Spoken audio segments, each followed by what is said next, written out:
What's going on, everybody? Welcome to Sector for Nerds, and welcome back to another episode of Star Wars The Clone Wars Retro Discussions. Today we're here to talk about Season 5, Episode 3, Frontrunners. This episode was directed by Stuart Lee and written by Chris Collins. The cookie for this episode: to seek something is to believe in its possibility. Before we begin, make sure you guys like this video and subscribe to the channel. We also got like hundreds of other videos on the channel from years past, so no shortage of content to check out over here, I promise you that much. Okay, you guys, we are here to start part 2 of the Onderon arc. If you guys missed last week's episode, I had my friend DJ on with me to chat about the first episode of this arc. Highly recommend you guys go back and check it out. But for now, you guys, intro guy, in case people missed it last week, let them get caught up, let them know what's going down so they can be ready for right now. Jedi formed Rebel Alliance. Led by Anakin Skywalker, the Jedi have trained a band of rebels to fight the Separatists on the planet Onderon.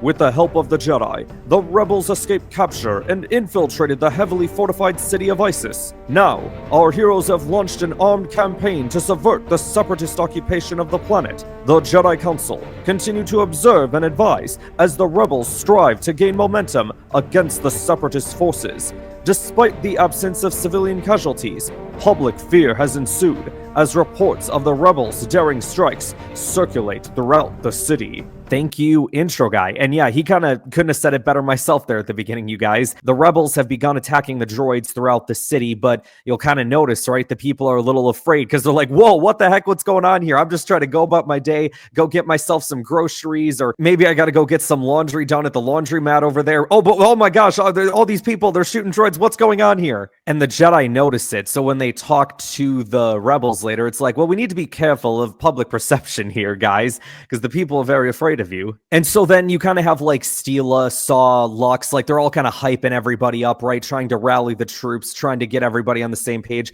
And you could kind of tell, like, okay, I feel like these are our three main rebels right here, right? Steela, Lux, and Saw, who we kind of, introduced in the last episode. But as I kind of talked about then, right, the more that this arc goes on, the more it becomes about them than it does the Jedi. Because you guys will see here in this episode, the Jedi, they end up leaving the mission, right? Like they leave Ahsoka there to act as an advisor. But Obi-Wan, Anakin, Rex, they're all gone. We talked last week about how this was the introduction of Saw Gerrera in the Clone Wars and just like how incredible it was, right? Like, obviously everybody knows Forrest Whitaker for being Saw Gerrera in the majority of projects now, right? Because he does all the live action stuff. But Andrew Kashino is the original Saw Gerrera, and he did such an incredible job voicing him in this show. You obviously have him voicing him in Bad Batch as well. Dawn Lynn Gardner does the voice of Steela Gerrera in this show. Oh, did I just give something away there? Oh, we'll talk about it. And then we've got Jason Spiziak, who does the voice of Lux Bonteri. Jason's always had like one of those like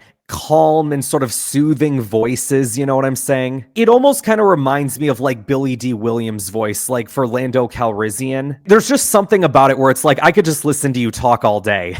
I've actually been rewatching through a show that I was just introduced to last year, and Jason Spiziak does the voice of the main villain in that show. So in this episode, we're introduced to King Rash, who we only see in the opening crawl for the beginning of the first episode. And then we're also introduced to the former king, King Ramses Dendeb. I don't know if they actually say his name in this episode, but I know in like the next episode they do. And the two of them have just like a small interaction, right? Because Rash thinks that Dendeb is behind these rebel attacks and stuff, but Dendeb had no idea. Like he said, he's made it very impossible to hear anything that happens outside of his prison walls, so he doesn't know what's going on in his former city. And he basically says, look, dude, what you're up against right now is simply the will of the people, and it is up to the king to embrace, bend, or break it. That is such a great line. The rebels trying to come up with this target, right, which Lux has an idea for, and it's this power generator that's within the city. I think we got to give a little bit of credit to Lux Bonteri here. Like, he's very much been, I feel like, the brains of this operation so far, because not only do we have like this right here, right, but it was also his idea for getting into the city as well at the end of the last episode. We also find out in the behind the scenes episodes, and I think this makes a lot of sense, even though no one actually talks about it. It was Lux's idea to get the help of the Jedi for this mission of taking back their planet, because Lux knows Ahsoka. You can look at someone like Saw, right, and think like, all right, this dude brings the muscle, this guy brings the action. But Lux has done a good job so far in his own right, and he talks about how if we take out this generator, it's only a matter of time before the droid army is like brought to its knees. So then Saw goes, we talk about Saw getting in the action, right? He's the one to go and steal the droid head to use for their tactical strategy, right? They carry all that information inside their heads. The rebels learned that in the last episode. And meanwhile, Ahsoka, by the way, really isn't saying much. Like the only thing she said was, if you guys do it at nightfall, you'll maximize your strike capabilities. But that's really all she offers to the plan. The rest of it is these three heroes, these new heroes coming together. It's kind of like, Luke, Han, and Leia, right? It's just like these three kids out there just trying to make their way through the galaxy. That's what these guys are doing here, right? So, Ahsoka kind of at one point just kind of looks at him and kind of smiles like, oh yeah, these guys are doing pretty good. So basically their plan is like, if we give them some trouble, they'll call for reinforcements, hopefully a tank, and then they can hijack the tank and use it to take out the power generator. So they attack the droids. We get a lot of action in this episode as well. That's actually one of the reasons why I really enjoyed this episode as well. This episode took a massive step back on the love triangle / love square storyline that we were talking about last week, and we tackled head on more with the action in this episode, and I appreciate that. So we get some battle scenes with the droids, right? They take out the patrol, but they leave one of the droids alive to call for reinforcements. The reinforcements end up being destroyer droids. So it's like, okay, well, we got to take these out first. Saw and Lux get behind them, and Saw, he learned, right? So he knows how to do it properly now, but because he has to be such a showboat or whatever, act like he's a know-it-all, he's like, all right, remember, roll it in slow so it connects through, and Lux is like, bro, I know what I'm doing. I beat you at this before, remember? So then Lux throws it, and it doesn't work, because, he's like, you screwed me up. Hey, listen, I get it though, right? Like if I already know how to do something like that and then someone tries to tell me how to do it, I'm probably going to mess up in frustration, right? Like that, right? Because they got in your head. That's just how it be sometimes. But they get rid of the destroyers, because Steela ends up getting involved and taking them down. We get to see Steela in action a lot more in this episode as well with like her sniper blaster. Everyone putting in their part.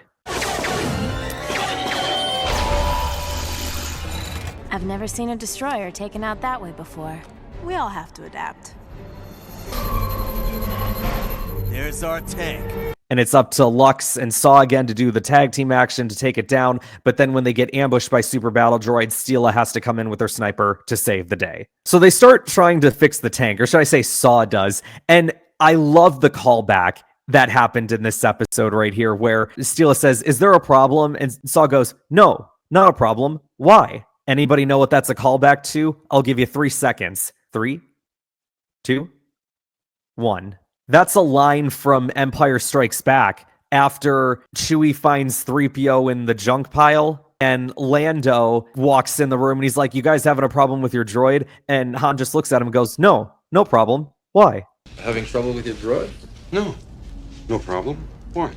I love that. I think I said it in one of my live streams at some point too, but we got to start making videos on the original trilogy pretty soon, or like talking about the original trilogy movies. Because like as I was thinking about it, I'm like, man, I don't know if we've ever done videos where like I talk in depth about those movies before. A lot of the content that I do on here is either like prequel related stuff, like especially Clone Wars, obviously, or just like any new stuff that comes out, right? We gonna have to change that. So then Steela gets in the tank, right? Because she sees that, the man's struggling. And, she starts messing around with it. She pretty much gets it like immediately. And so I was like, I was gonna do that. And then just looks over at Lux. Couldn't have done it better myself.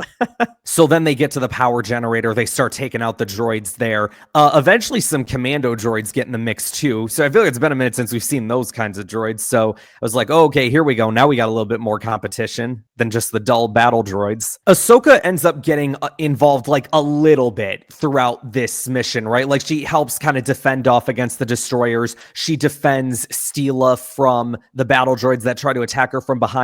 But it's kind of crucial, right? Like she's protecting them, but she's not fighting their war for them. It goes back to the stuff we were talking about last week, right? And Qui-Gon, that's his big thing in The Phantom Menace, what he tells Queen Amidala, I can only protect you. I can't fight a war for you. And it's actually interesting at this point, right? Because it's like we've seen Ahsoka with so much military experience throughout the war, right? That she's gained being under the command of Anakin, right? But it's like you still forget like how young she is here. I mean, she's got to be like what, like 16, 17 right now. She's the one leading all these people, acting as the mentor figure. And it's something we're going to see a little bit more of from Ahsoka in this season as well when it comes to teaching people. We'll get there. So they take out the power generator and they start, taking out droids throughout the city, right? Because they have no power. They've got like their infrared glasses or whatever so they can see in the darkness.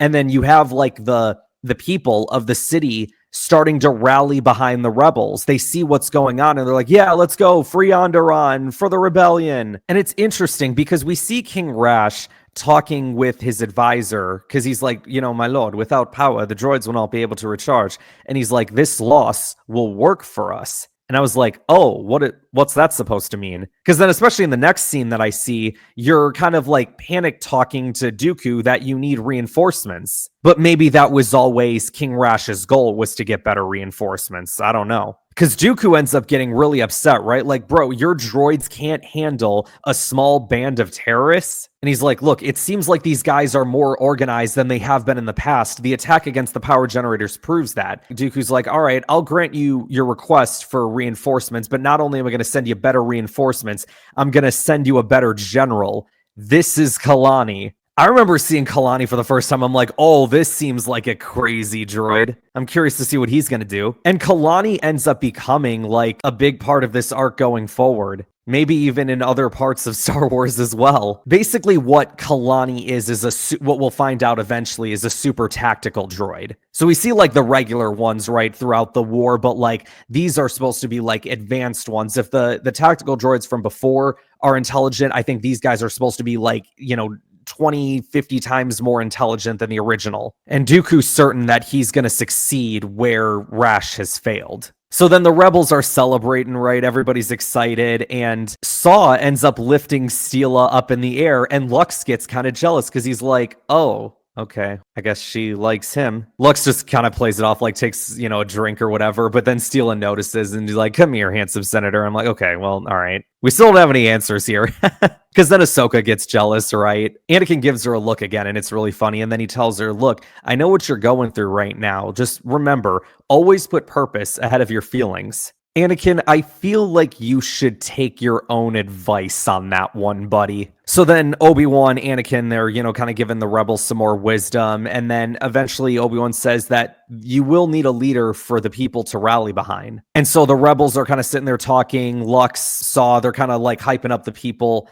And then Steela comes in and kind of agrees with both their points and then says, we also need to recruit others. Onderon is ours. We're going to keep reminding them. We're going to remind everyone until we get it back. And one of the rebels stands up and says, all in favor of Steela as our leader, raise your hand. And it looks like the majority of them raise their hands. And so Saw's like, okay, I guess it's decided then, you're the leader. And he walks off. Angry. And Lux tries to, stop Steela from going after him, right? Like, he just needs to blow off some steam. He'll be back. And Steela's like, I can't let him go. Ahsoka's like, why not? She reveals, because he's my brother. Okay, well, that puts some more things into perspective then.